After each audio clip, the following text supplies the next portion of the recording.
इस कार्यक्रम के पुण्यार्चक हैं स्वर्गीय श्रीमती शांता देवी, श्री तेजपाल तलाटी, श्री सुरेंद्र, श्रीमती डिम्पल तलाटी, श्रिया, मेहुल, दक्ष एवं समस्त तलाटी परिवार।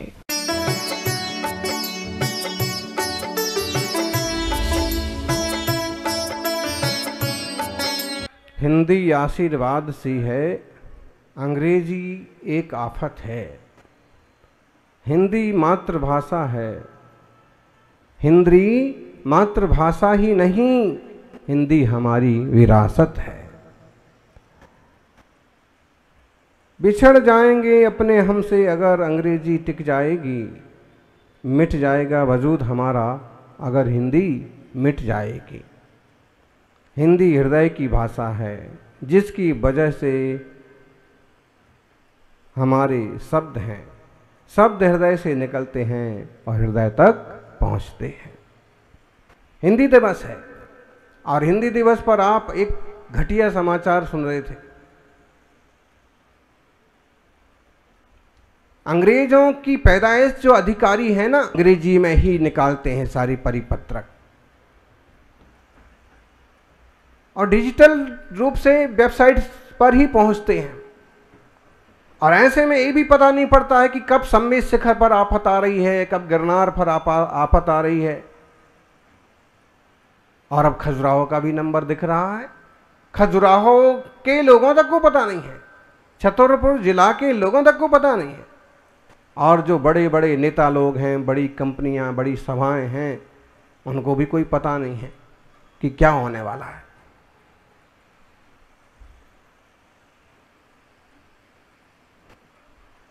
कल्चरल मिनिस्ट्री ने उसके अंतर्गत जो व्यवस्था है, नेशनल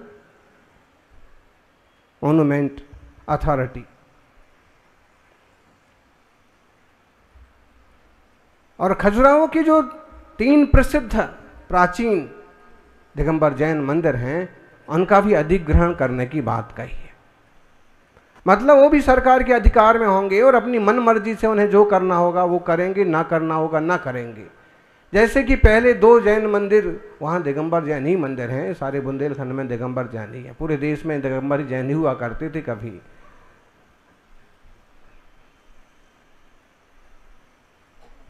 और उन्हें भी अधिकृत कर लिया जा रहा है। उसमें से 2 मंदिर पहले से जो अधिग्रहण किए हुए हैं, उनका क्या हाल है कि उनकी बरसों से पुताई भी नहीं हुई है, झाड़ू भी ठीक से नहीं लगती है, कहाँ से जीर्ण हो रहे हैं वो भी कोई नहीं पूछता है, लाइट की भी व्यवस्था नहीं है, जो भी है। और जो अभी समाज के हाथ में है उसको भी अधिग्रहित करने की बात सरकार कर रही है। श्रावकों को सावधान होना चाहिए, अपने प्राचीन तीर्थों को संभालना चाहिए। खजुराहो का प्राचीन पार्श्वनाथ मंदिर, आदिनाथ मंदिर और शांतिनाथ मंदिर अद्भुत शिल्प कला के उदाहरण हैं। मुझे लगता है कि दूसरे मंदिर देखने के लिए जितने विदेशी पर्यटक नहीं जाते हैं, उससे ज़्यादा जैन मंदिर श्रृंखला को देखने के लिए जाते हैं। वहाँ भी बड़ी अच्छी पच्चीकारी है, पुराना शिल्प है। चंदेल वंशी जैन राजाओं ने भी वहाँ बहुत सारे निर्माण कराए। हम भी चंदेल वंश के ही होंगे।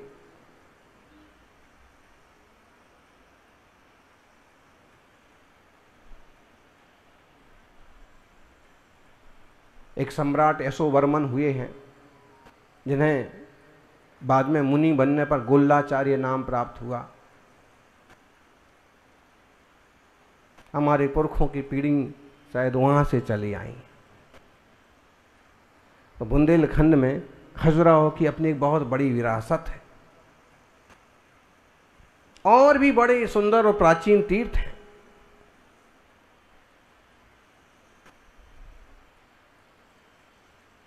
लेकिन अगर इस तरह की प्रवृत्तियां होंगी,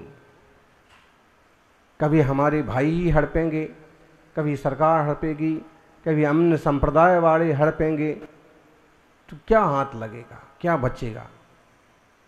सुरक्षा करिए, सावधान हो जाइए, जगाइए वहां के लोगों को कि क्या आपत्ति आने वाली है।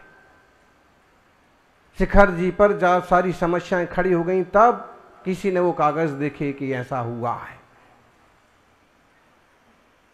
फिर आंदोलन हुआ, जो कि फिर भी एक तरह की विजय प्राप्त हुई। लेकिन आपत्ति आने के पहले ही क्यों नहीं जानते हैं, आभास क्यों नहीं होता है कि हमारे घर पर, हमारे समाज पर, हमारे तीर्थ पर इस तरह के उपद्रव हो रहे हैं, हो सकते हैं।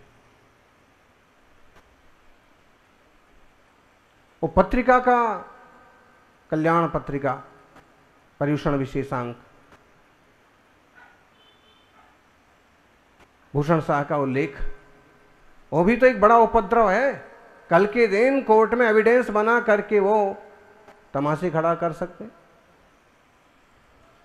इसलिए जो है समय सार को जानने के पहले व्यवहार को भी जान लो।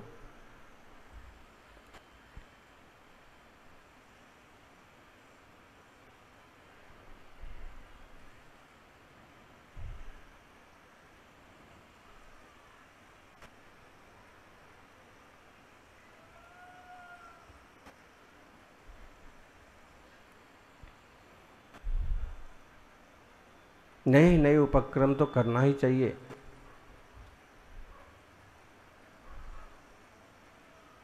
पर हाँ, विरासत का भी ध्यान रखना चाहिए।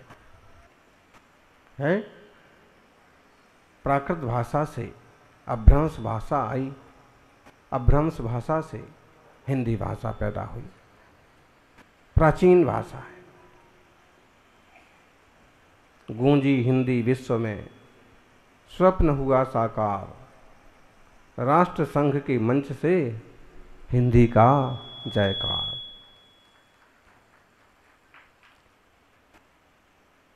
इंडिया की ममता घटी, भारत का उद्धार, इंग्लिश की महिमा हटी, हिंदी की जयकार।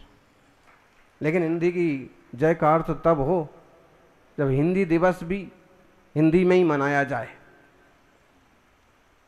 सरकारी बोर्ड्स भी इंग्लिश में ही छपते हैं, बड़े अधिकारी टाइप के लोग होते हैं, इंग्लिश में बोलते हैं। शर्म की बात ये नहीं है कि हमें इंग्लिश नहीं आती, शर्म की बात ये है कि भारतवासी होने के बाद भी हमें हिंदी नहीं आती।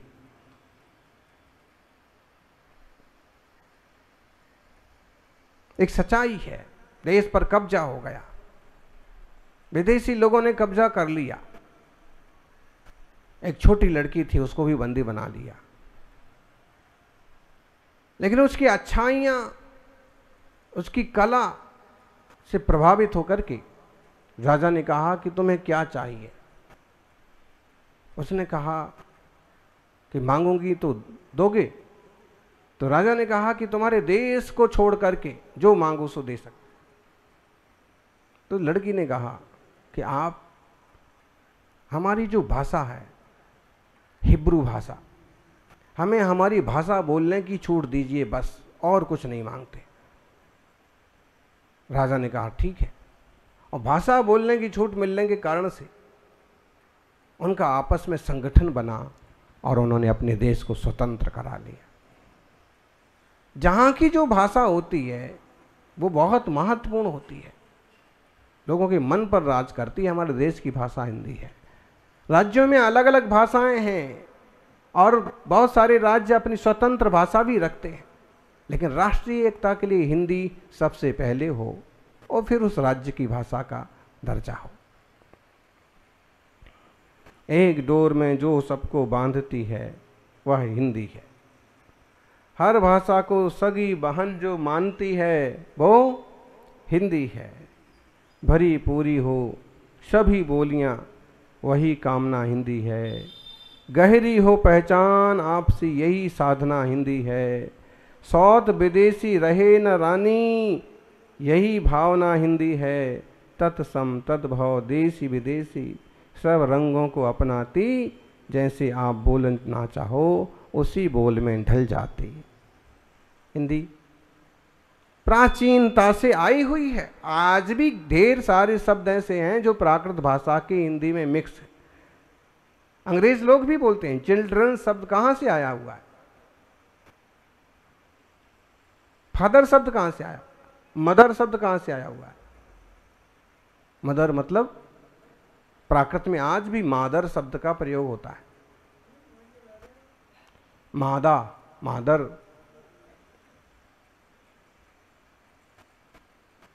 ब्रदर, भ्राता के लिए भादा। तो बहुत सारे शब्द हैं जो प्राकृत से होके, अभ्रंश से होके हिंदी तक पहुंचे, आज भी देश में विख्यात है। हम समय सार जी की गाथा पढ़ रहे, कई सारे शब्द आते हैं। अब जैसे ये जो व्यवहार नय की बात कही जा रही है, व्यवहारेण आधा करेदी, करेदी गढ़पड़ रहाणी दब्बाणी करणाणीय कम्माणीय नो कम्माणीय विभिहाणी। कह रहे हैं व्यवहार नय से आत्मा घट पट रथ आदि को करता है। घट मतलब, घट को घट तो बोलते हैं ना, घट यात्रा। घट यात्रा मतलब, हाँ समझ लो, घट यात्रा का मतलब ये नहीं होता है कि स्टील के लोटे ले आए और माथे पर रख लिए और घूमने लगे, क्योंकि आजकल स्टील के रख लेते हैं। एक बोरा भर के ले आए, महिलाओं को बांट लिए, बोले रखो अपने सिर पर, चलो। ऐसे नहीं होती घट यात्रा। घट का मतलब होता है घड़ा। घट का मतलब होता है सुंदर छोटा सा, वो भी घड़ा पानी से भरा होगा और उस पर रखा हो श्रीफल। मूक माटी पड़िए कभी तो उसमें मालूम पड़ेगा कि कलश कैसे सजाया जाता है, कलश कैसे बनता है, घट कैसे बनता है। घट बनता है, उस पूरी यात्रा ही उसकी यात्रा है। लेकिन जब वो बनता है तो कैसे उस पर पत्तियां सजाई जाती हैं, कैसे उस पर श्रीफल सजाए जाते हैं, पूरा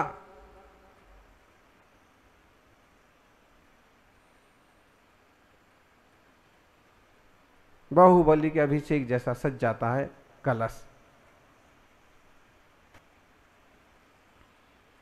घट ये शब्द जो है ना, ये प्राचीन शब्द है। पट, पट मतलब कपड़ा। रथ, रथ, रथ मतलब जिसमें घोड़े जोते जाते हैं। तो बोले व्यवहार नय कहता है घट पट रथ या और चीजों का कर्ता कौन है? आत्मा है। कर्म का कर्ता, नो कर्म का कर्ता आत्मा है।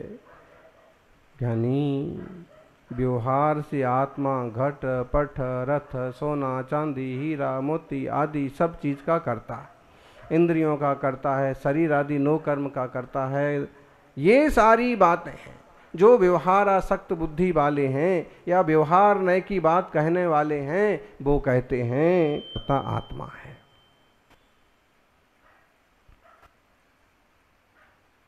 वास्तव में प्रत्येक द्रव्य निश्चय नय से स्वयं ही अपना करता है, लेकिन जिन मार्ग में तो कहीं निश्चय नय की मुख्यता से कथन होता है, कहीं व्यवहार नय की मुख्यता से कथन होता है।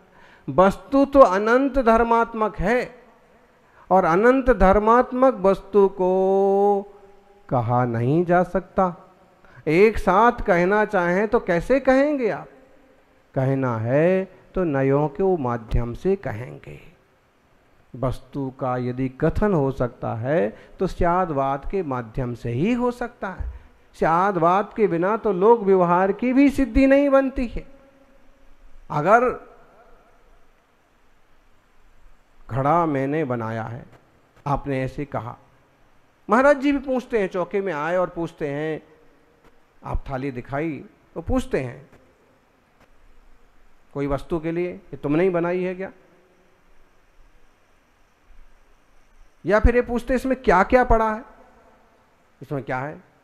नमक का त्याग है, इसमें नमक तो नहीं है। उनका तो मौन रहता है, लेकिन पूछते नमक तो नहीं, तो आप कहते नहीं इसमें नमक नहीं है, कुछ नहीं है, सब उबला हुआ है। अरे भाई, जब नहीं होता है त्याग तब केवल उबला हुआ मत दो। जब होता है और जिसका त्याग होता है उसको उबला हुआ दो। अच्छा, सब उबला हुआ है।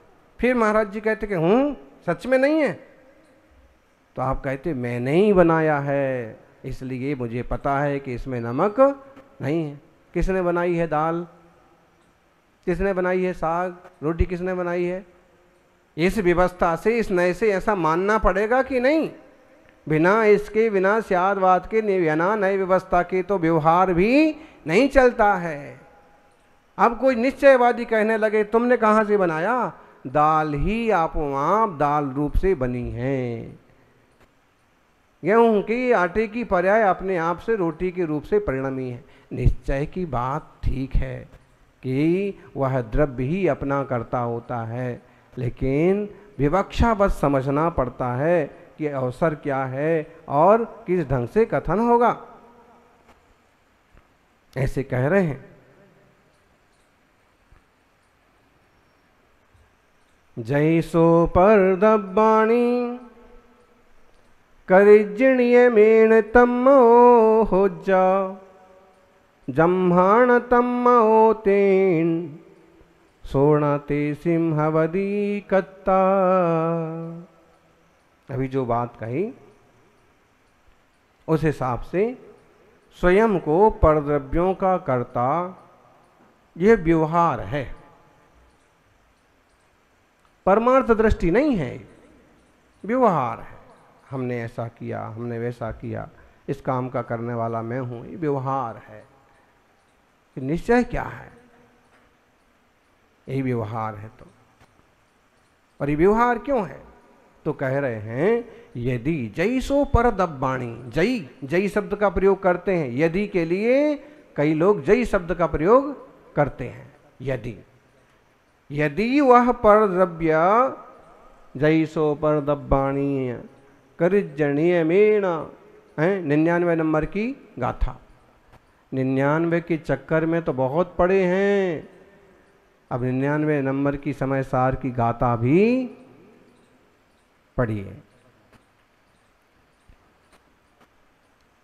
99 जैसो पर दब्बाणिया करिजणीय मेण तम्मो हो जा जम्हाण तम्मो तेन सोणते सिंहवदी कत्ता। कह रहे हैं यदि आत्मा पर द्रव्यों को करे तो यह आत्मा नियम से उन पर द्रव्यों से तन्मय हो जाए, परंतु तन्मय होता नहीं, इसलिए वह उनका करता नहीं। निश्चय नए व्याप्य व्यापक भाव से ही कर्तापना मानता है। मतलब मिट्टी से घड़ा बनता है, मिट्टी व्यापक है, घड़ा व्याप्य है। मिट्टी घड़े रूप परिणमी है, कुम्हार घड़े रूप नहीं परिणमा है। माँ रोटी बनाई है, व्यवहार में ऐसे ऐसे कहा जाता है कि माँ ने रोटी बनाई है। रोटी रूप से कौन परिणमा है? आटा रोटी रूप से परिणमा है।